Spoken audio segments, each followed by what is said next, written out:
Previously. We have lost speed and therefore time. Precious time, which cannot be recovered once lost.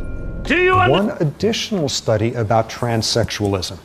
Okay, how many of you know about phantom limb syndrome?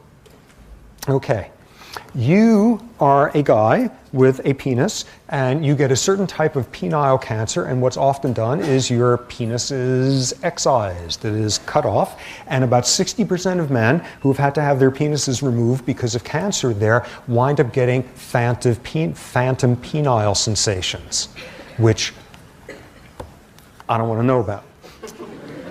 What you see, though, is when you take transgendered individuals who go from male to female, in other words, as part of it, having their penises removed, 0% rate of penile phantom sensation.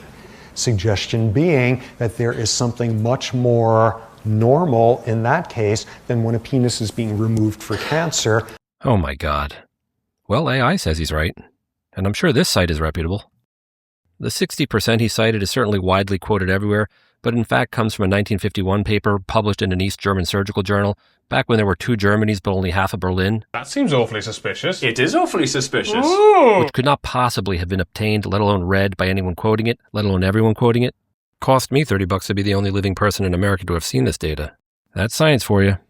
The 0% statistic, on the other hand, sort of kind of comes from this 2008 paper by Ramachandran, which I'm also sure no one has read, including and especially Sapolsky. 0% rate of penile phantom sensation. We'll get to that in a minute. For those who don't know, Ramachandran is a neuroscience researcher and popularizer from UC San Diego. He's responsible for popularizing all the cool neurological conditions that say something about who we are, that get diabolical materialists engorged. I won't utter falsehoods, but I've no objection to uttering meaningless statements. Yes. Right, that's very good. Yeah.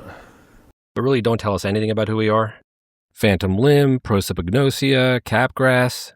It's like eating a piece of cake and claiming insights into the nature of pie. I'll wait. I'd say he's also partly to blame for many a deluded medical student thinking they're a New Yorker subscription smarter than an actual neurologist and sneaking a pair of mirrors up to 5 South to cure all the amputees. I will admit that I had this dream too, and I hate myself for it. Truth be told, like ER drove men to emergency medicine programs and Grey's Anatomy drove women to physician assistant suicide programs, Ramachandran has been instrumental in spawning an entire undergraduate major called Neuroscience, which is overwhelmingly geared towards and taken by women. And if you think that's sexist, you're right, but do me the respect of acknowledging that I only made a dumb joke about something colleges are deliberately doing.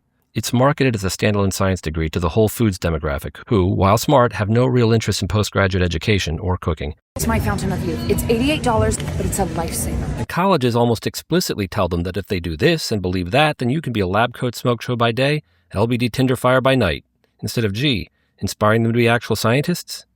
No wonder there's an epidemic of imposter syndrome. Sorry, capgras. Yes, Lexapro prescription I'll pick up today. I'm extremely confused. You're confused? I'm fucking confused, bro. Anyway, Ramachandran found the rate of phantom penis among the trans group to be 30%, which is a little higher than Sapolsky's 0%, though admittedly not as ideologically powerful. But okay, this is an exaggeration and barely counts as a Sapolskyism, so I wasn't even going to mention it. But then this little part caught my eye. The chi-square test was used for the purposes of statistical analysis and a p-value of less than 0.05 was taken to be significant. The incidence of phantom sensations post-penectomy was estimated from the literature to be 58%. Hold on. I'm no big city statistician, but there's something missing in this sentence. What's missing are the actual numbers from which to do the chi-squared. I was pretty sure I once thought you couldn't do a chi-squared comparing percentages alone. But I am no longer surprised by how often I am wrong, and he has a much smarter office than I do, so I left the thinking to my betters and I kept reading. But then it wouldn't stop. The chi-square test showed this difference as statistically significant. Difference between what? Between 58 and 30% in a chi-square? Look, I'm not going to be that guy who tells you should do a Fisher's exact, not a chi-square because of the small numbers. And I'm not going to be that other guy who harps on the theoretical meaning of p-values and the significance of significant. But I am going to be that guy who says that no way in hell outside of a chi-squared transmutation circle you turn these numbers into these numbers. Which means that 30% statistic is far from statistically significant. It's laughably misleading. Funny. It pretends to decrease something it has no power to declare. Well, how the hell did this guy calculate a chi-squared of 7.5? It's impossible. I know I'm going to lose all the PhD podcasters here, so if math is in your bag, just skip to here.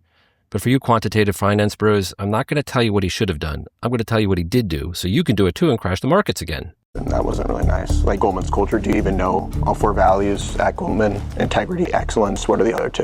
So Instead of comparing the trans group to the 1951 East German group as independent and see if they differed in their binary outcomes, Ramachandran chose to do a goodness of fit test using the 1951 percentages as a fixed population baseline. But you can only use the 58% as a population baseline, and thus the goodness of fit, if we have a good and fitting reason to believe that the 58% does represent a population baseline, as if these percentages were a good model for reality, but they come from 1951 imperialist communism, which is prima facie never a good model for anything, ever and at all. And if you're so ideologically blinded that you decree that German communism does represent a true proletarian baseline, at least accept that the 58% is only based on 12 such communists. On 1,000 of their comrades, it could be 70% or 40%, who knows? Like communism, it has a large standard error. You see what I did there, right? This is why the test of homogeneity is better, because it doesn't pretend that you know better. It just asks if the distribution of phantom sensations differs between the 2 independent groups, accounting for small sample sizes. And when you do it this way, the non-communist way, you discover that it's not statistically significant at all. Maybe Ramachandran tried to get some extra statistical power by doing a one-sided z-test of proportions starting from the assumption that there is a good reason to a priori believe that the trans group has a lower proportion of phantom penis than communists. I mean, it sounds like it could be true, and if it turned out to be true, we'd all agree it made sense, but nothing about any of those words contains any non-ideological justification for him to use it as an opportunistic hypothesis. But okay, if that's the way you want to go. this new policy. But it's even worse than that. Just taking Ramachandran at his word and doing it his heavens to goodness of fit way using 58% as the truth of the proletariat, that doesn't actually get you a chi-squared of 7.5 either.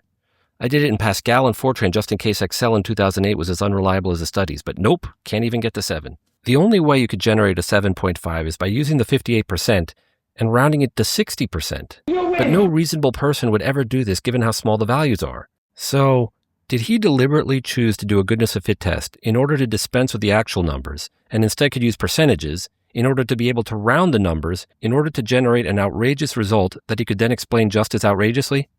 Yeah, pretty much. Think about it like this. Rounding this way turns a 58% into a 60, and 60 was a cutoff in my middle school for a D. Yeah. He just grade inflated himself a neuroscience paper. Strike that. 2 neuroscience papers. And now that this bananity is stuck in my head, I get to thinking that no version of the test hypothesis can be asked like this. The results are meaningless at 100% or 0% because you can't compare these 2 studies because, and you should put down the brick because you're going to want to slap your face, the 2 groups got completely different surgeries. You're comparing apolectomies to orangeoplasties, penectomies to vaginoplasties, in which the penile nerve is spared to innervate the new vagina. Given how often the statistic is cited, did nobody think to check the math?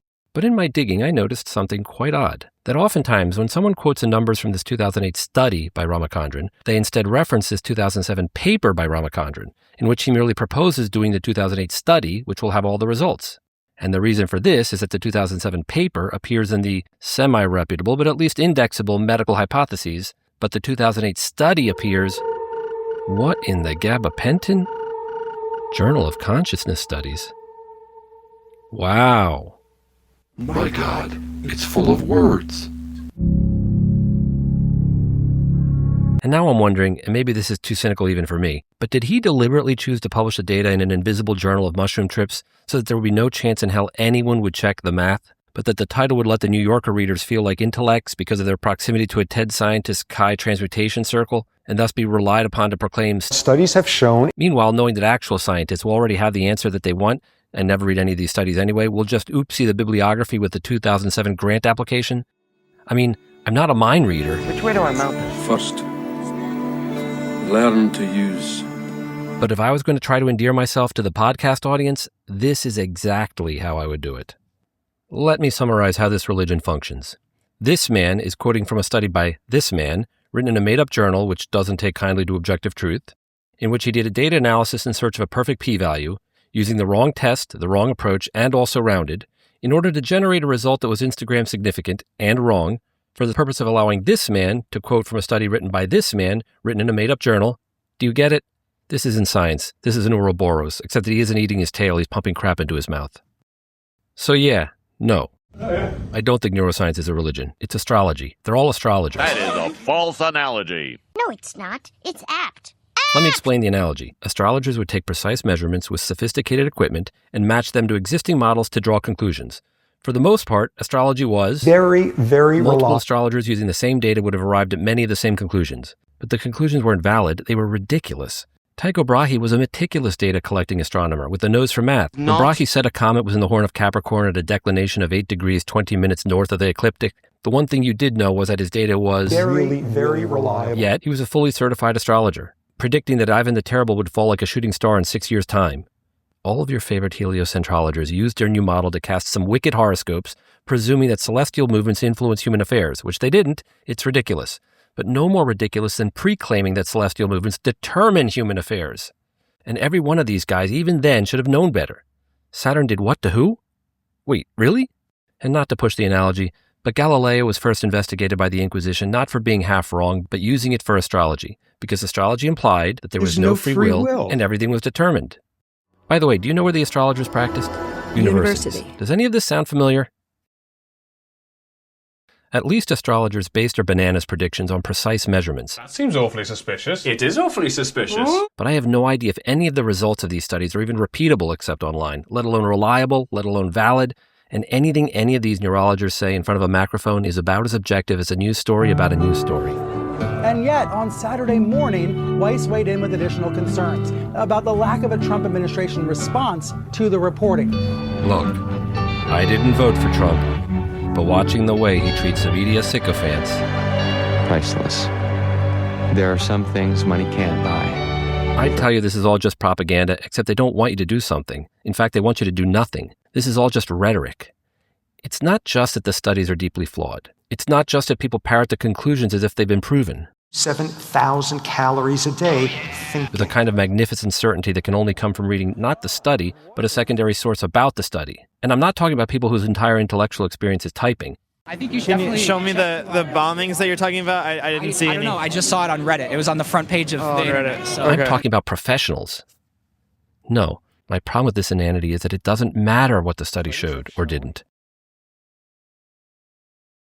They're going to declare it says whatever they want it to say because they already know what they want to be true. Agreed upon by every scientist on Earth. Science just needs to catch up or get out of the way. Resisting the pull to think. And even if you show them that it's not true, they'll roll their eyes at you because they know it's still true. You see what I did there, right? Sure, maybe that one study was wrong, but what about all these other studies? By now, there's been a whole literature by now that don't exist that merely refer back to the original study. Are you going to tell me that all those other studies are wrong too? And it's been this way for centuries. There'll always be a bunch of guys who know everything, who know more than what can even be known, let alone what is currently known. As above, so. Everything has already been decided by the stars, by the genes, by the neurons, according to an ideology that is too good to be proved.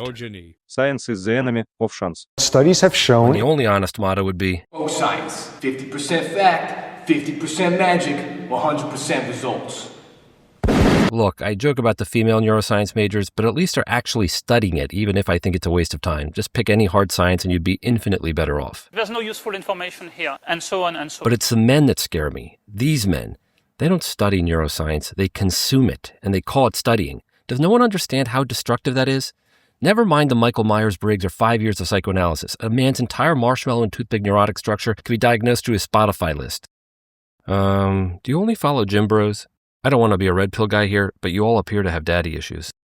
Look, when I was younger, I used to get the New Yorker, and I loved it because every article went in depth on a topic I knew nothing about, and I was learning so much information that I felt myself getting smarter with every issue. But then if I tried to act on it or explain that topic to anyone else, I quickly realized I didn't know anything. Can I have some money now? That the only way I could even talk about it was to use exact phrases from the magazine. I'm special! Not only was I not becoming smarter, I was becoming much, much dumber. Because while at first I simply knew nothing, I was convincing myself that I did know something, that I was educated. The trick was that as long as I talked to other New Yorker readers, the delusion of knowledge was reinforced. Not because we shared some in-group political bias, but because we were in fact both idiots. I didn't stop reading the New Yorker because it was left-leaning. I stopped reading it because it was poisoning me.